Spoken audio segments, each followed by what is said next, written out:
NASA spent gigantic sums of money during the 1960s, but most of it was spent on the ground, not in space.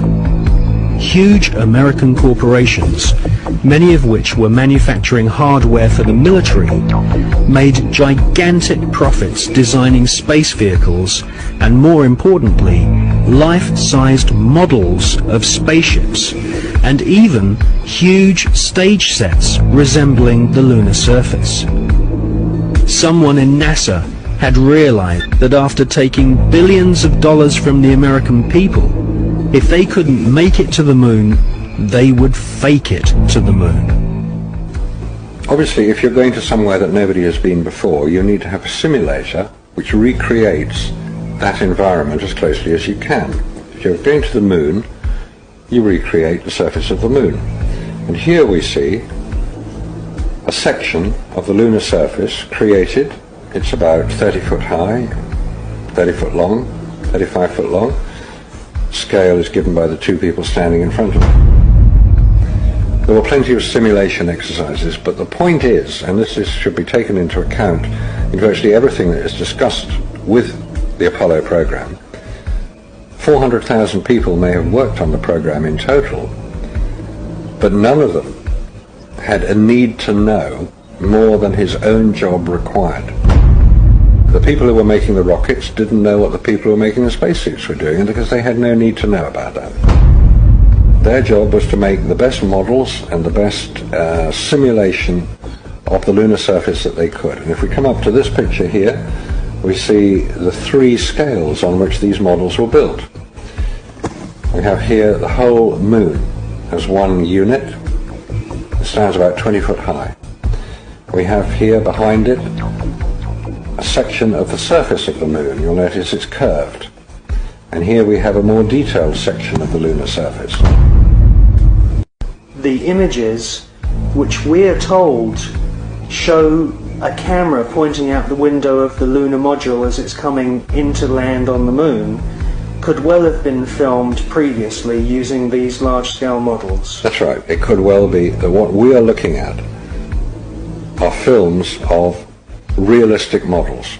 We have no means of knowing if they were actually taken on the lunar surface, or whether what we're watching is part of the simulation exercise and the training exercise. And you'll notice here on these models there is a camera track. A camera starting at this end, coming down here, would approach the moon, or appear to approach the moon, and become ever closer towards it. This is a simulation rig that was built. This is the command and service module of the Apollo program. And you'll notice that the window here looks out onto a block here. And there's another one here. They're curved. These are the screens onto which the lunar surface was projected as the craft made a simulated approach towards the lunar surface. Is what we're seeing a mixture of fact and fiction? It is fact. It is fiction. It's mixed together. It's hard to separate them until you examine it closely. If a spacecraft is in deep space, the only possible explanation for a light seen through the window of the spacecraft is the sun. It's the only bright light in space. If it's not the sun, then it has to be some other artificial light, which implies that that particular image is possibly fiction. July 1961. NASA was soon being criticized for the flimsy construction of their hardware. The first orbital did not even have windows in them for the astronauts to look out of.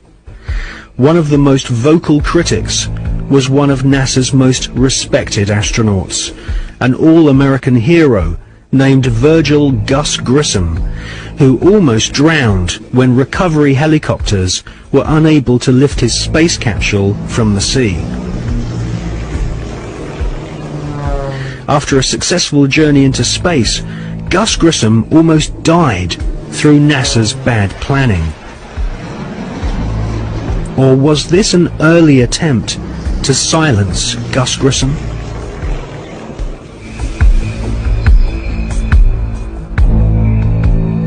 May 1963.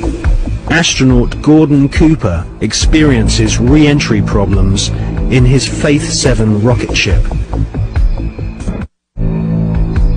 The prototype lunar module, known as the LIM, had serious stability problems.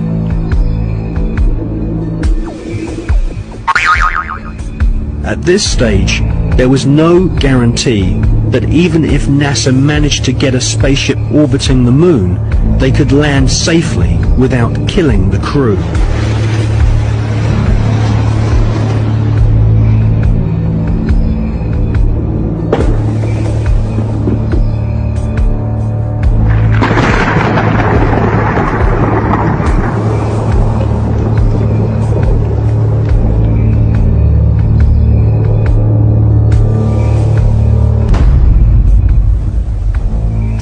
Could the footage which we see of the LIM approaching the moon be filmed in a TV studio? It was filmed in a TV studio. There's absolutely no doubts whatsoever about that. And the way that this film was created was by the use of models. There's nothing secret about the models. They exist. You can go and see them today. The models were very lifelike, very realistic. There is one that is a life-size model. It's in Flagstaff in Arizona. It's 2 miles long, and it's an exact replica of the Sea of Tranquility.